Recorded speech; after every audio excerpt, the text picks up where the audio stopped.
Fellow Europeans, we must never be afraid to step up to the mark and call out the corruption, ineptitude and gross incompetence of this government. To borrow the words of Steve Bray, who I'm delighted to say is here today, self-serving liars are destroying our nation! We as individuals can all play our part, and there's so many ways to do so. Our first speaker, and a very welcome late addition to the rally lineup, is Gareth Cairns, who will cover this very topic. Gareth is an activist, and for the last 3 years they've been protesting with Steve and the Sodom crew outside Parliament on a Wednesday for PMQs. He's also a regular contributor to North East Bylines. Ladies and gentlemen, please give it up for Gareth! Thank you. Let's, hold on a second. Let's just stick this on here. Take that.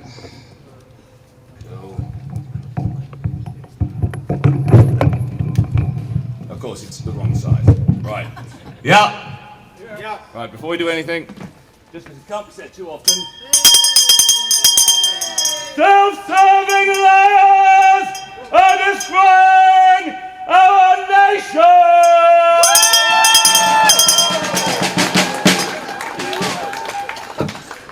And of course, you don't want to do that down the microphone. Right.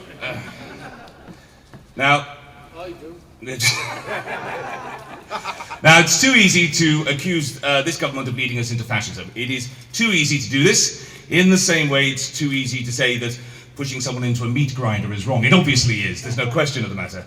Now, I protest with Sodom, which stands for Stand of Defiance European Movement. It's not just a curse. Steve Bray's group outside Parliament every week. As from about 10 days ago, I no longer have the right to do so. No one does. We, all of us who grew up in the UK, knew that we had a right to protest. We knew it was a cherished freedom, a constitutional right, part of what Winston Churchill told our grandparents they had to fight to defend, and with the passing of the policing bill, that right is gone. It's gone. It's been taken from us. Instead, we are now graciously afforded the opportunity to protest at the sufferance of the authorities. We should not be noisy, and we should not be at all inconvenient. As if protest is about being quiet and convenient. I mean, everyone remembers those quiet and convenient suffragettes, don't you? Right, well, people kept out of the way. Being made to be quiet is not a protest. A protest demands, it requires an audience. And that audience, their attention is to be grabbed. A guy shouting in the middle of an empty field miles away from anyone is not protesting. If there is not at least the potential for commanding the attention of other people, it isn't a protest. Now, I have not yet been arrested for protesting, although I rather expect I will be. But even if I and Steve and everyone else is never arrested, that is quite besides the point. The reason we weren't arrested before is because we had rights.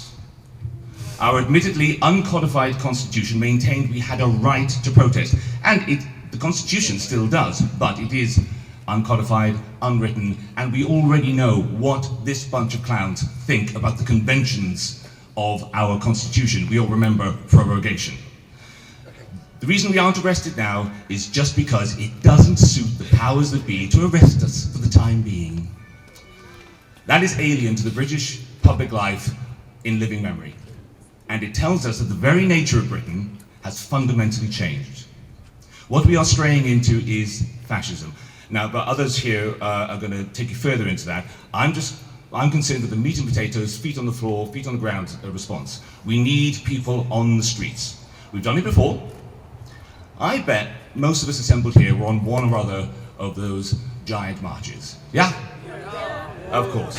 I'll bet not a considerable number of you dropped by the Sodom protest in 2019 when we had those TV studios on stilts in what proved to be a doomed effort on the part of the TV news to fox the phantom placard waver of old London town. But now, everything's gone quiet. I do understand why. It all seemed lost. Well, for those of you who didn't know, the Sodom protest every Wednesday that Parliament sits And sundry other things here and there as well, key votes, and we've also turned up outside conferences, etc., etc. It's never stopped, but the regular one is the Wednesday. You can rely on that. If Parliament is sitting, PMQs, we're there.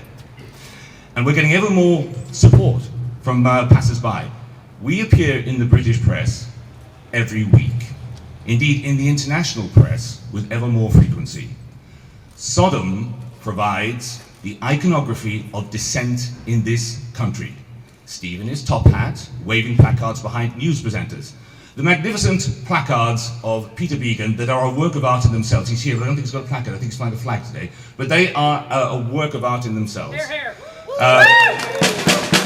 Louise over here is just being vox-popped all the time, recently for Japanese TV. And of course, I was appeared in a recent edition of Dispatches, giving pretty much that bellow you just heard. They sort of kicked it off with that.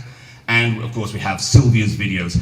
Now, Sylvia's videos of Steve questioning and challenging MPs are sometimes watched by literally, I'm not doing this for effect, literally hundreds of thousands of people on social media. We are seen, there is dissent in the UK, and it is seen, and it is us. It is time for you to join us again at Sodom. Sodom, every Wednesday, Parliament sits. Join us when we greet Johnson as his ever more absurdly overblown cavalcade swoops into Parliament. You wouldn't believe how that thing has grown. Outliers the lot, it's ridiculous. And you take the opportunity to tell him exactly what you think of the lying charlatan.